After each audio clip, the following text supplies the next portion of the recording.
It is Friday, February 5th. We are 2 days away from the Super Bowl live on CBS. Welcome into a very special Super Bowl prop-only edition of the Early Edge. We told you, turn those notifications on because you never know.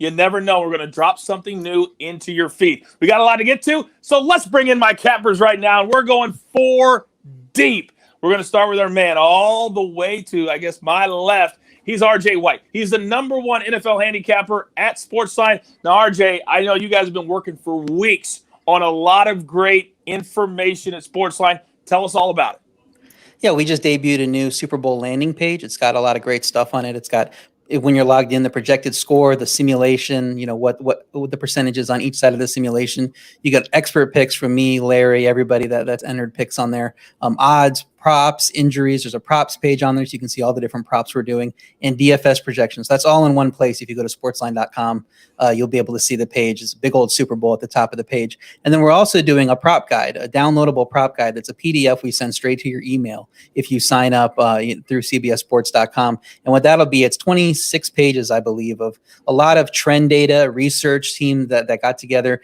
did a lot of great work on figuring out how often these prop hits, what side is the good or bad side for the player props, integrating a lot of the simulation into that for the player props, but then also looking at things like, 17 out of 25, this prop hits, this, wow. 7 of the last 9, this prop hits. So if you go ahead and to cbssports.com, go to the NFL page, you'll see an ultimate props guide near the top of that page. You'll be able to go sign up for that, download all that great information, get yourself about, I think, 80 to 85 picks in there. The one thing I don't want to hear on Sunday or on Monday is that, Coach, you didn't have us prepared for these props. We have you prepared. RJ and his team doing a phenomenal job. Also on the show, we're bringing him on for the very first time, Jacob Gibbs. You know him, NFL, NBA, fantasy, all that good stuff. Jacob, welcome to the Early Edge. Yeah, thanks for having me on. I'm a big Chiefs fan, a native Kansas City guy, so I'm really excited to talk some Super Bowl here. Yeah.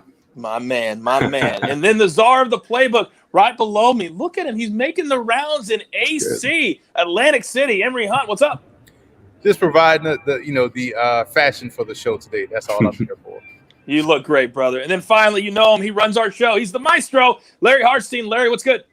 Coach, it's good to see you. I was going to say good morning, but it's the afternoon, and it's great to have Jacob Gibbs on. This guy does the deepest dives in analytics on our site and almost anywhere.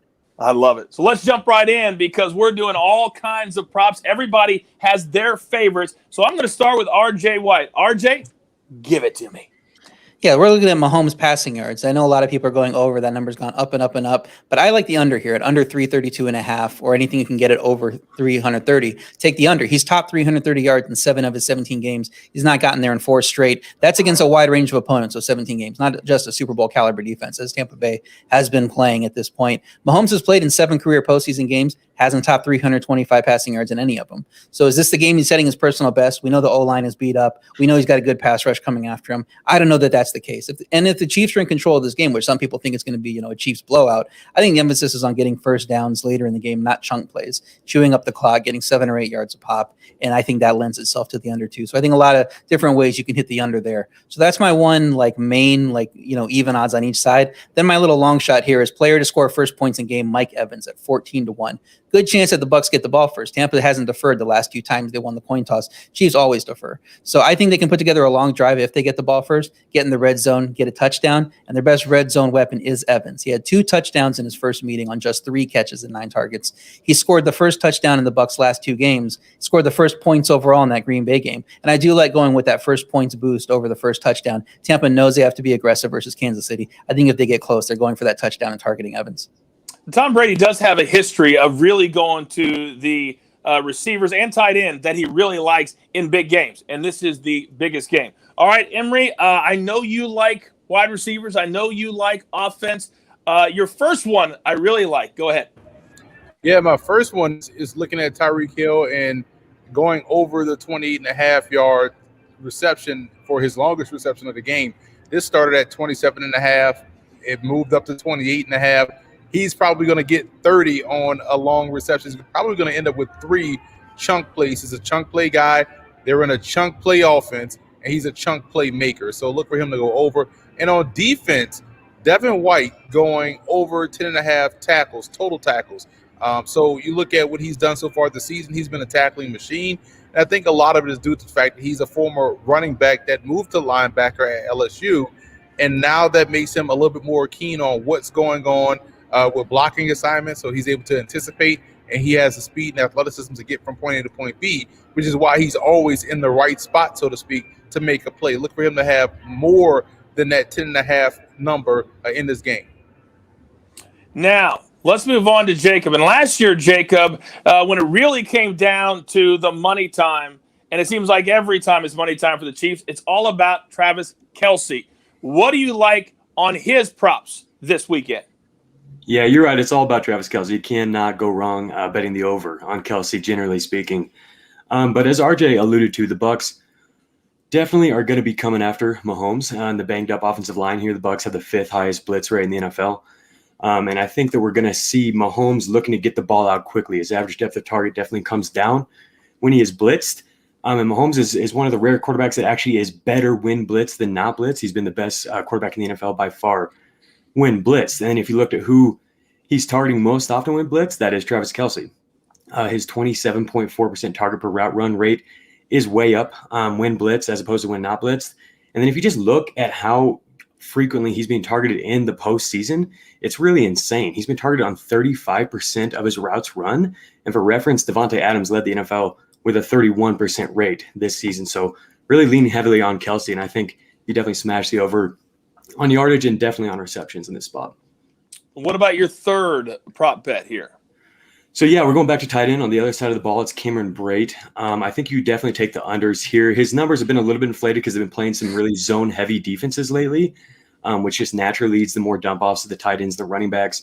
But that's not the case with Kansas City. They use man coverage at one of the highest rates in the NFL. And Braid, if you just look at the underlying usage, he only ran 12 routes the last time we saw Tampa Bay on 53 dropbacks. So 23% of the dropbacks he ran a route on. And so it's just really unsustainable production to keep seeing the high targets, and I just don't think we're going to see it here. I would be taking the unders on Braid. All right, very good. I like all three of those. I know my man, the Maestro, has been busy on the early edge every single day, but he has made time for these prop bets today. Maestro, what do you like?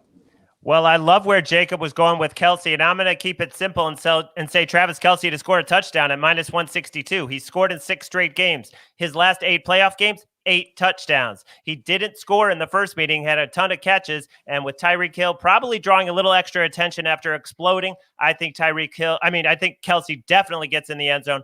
On the Chiefs side, I want to stay there, and Patrick Mahomes over 22.5 rushing yards. Everyone's been talking about his toe, but he's had 2 weeks off, and there's 2 key factors here. Tampa Bay stuffs the run. Against running backs, you can't run. But quarterback runs, second worst in the NFL at defending those. And everyone's talked about the makeshift offensive line. I think Mahomes is going to be doing some scrambling, and I think he's going to take off. There's nothing to hold back for. Over 22.5 rushing yards. On the other side, Chris Godwin, 5.5 catches, go over that at minus 130.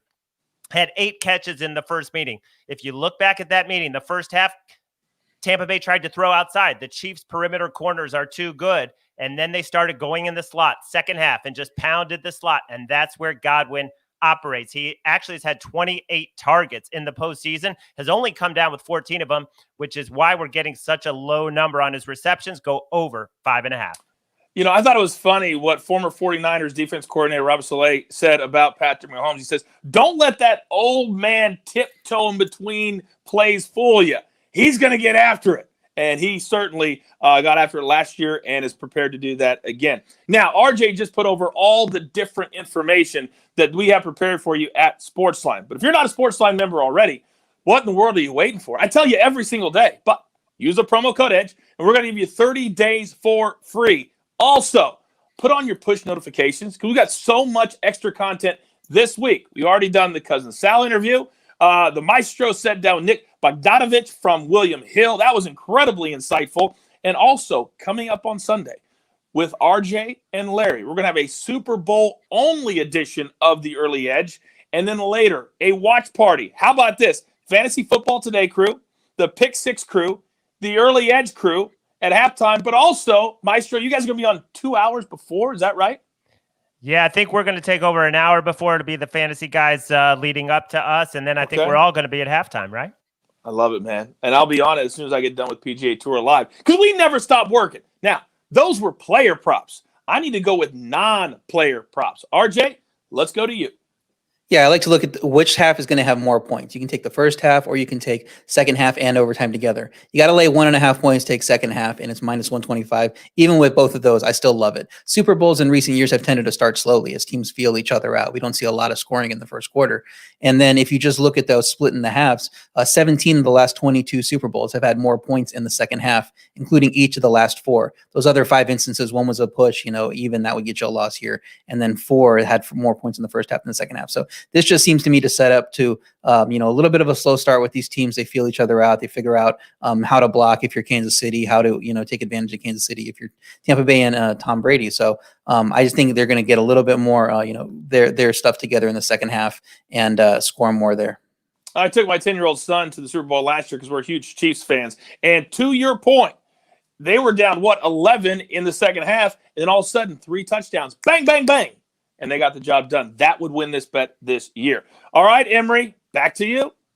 Well, building on what RJ talked about, and he's absolutely right. These games tend to start slow, and that's why I think in the first half, you take the Bucs plus 2.5 points. I think we'll see the Bucs either have a lead, this game will be tied, or it'll be a very slim margin to fall under that 3 number. That's the total for their game, for the the spread for the game. So I see this one being a very tightly contested first half before in the second half we start to see things open up a bit for Kansas City. All right, very good. Finally, Larry, when I saw this non-player prop, I had to scratch my head for a second, but then it hit me. Explain what you mean when you give out this play. Yeah, the team to score last wins the Super Bowl. So it happened last year. It's happened 7 straight years. In fact, it's happened 20 of the last 22 years. Now, if you look at the odds on that, it should be like minus 900. It's actually only minus 210. It has been coming up. I still like it at minus 210. The team to score last wins the Super Bowl. It's that simple. Yeah, that means it's not going to be a blowout. That's what the maestro was saying. It's not going to be a blowout. All right, now before we wrap things up and before I get to the recap, and we'll recap all the picks, there's a few fun ones, and I don't know if you guys have even thought about it yet, but have anybody ever bet on the coin flip?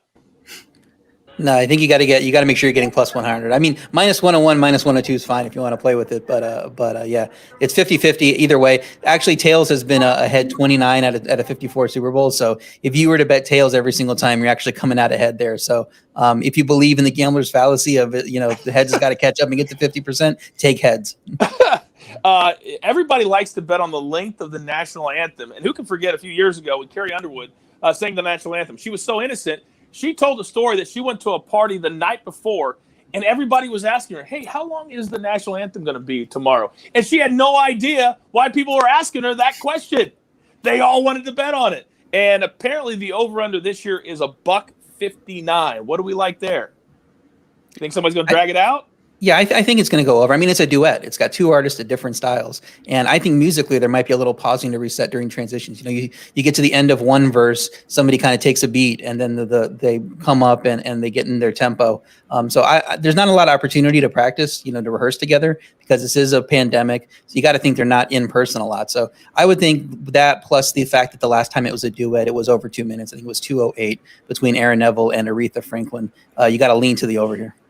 Listen to RJ throwing out Aaron Neville, Aaron Neville's name. Now, this is one that I think would be a live bet for me if I bet on it at all, and that is the color of the Gatorade for the Gatorade shower after the game. I think I'd have to wait to see how I do with my plays in the game. Would anybody bet on this prior to the game starting?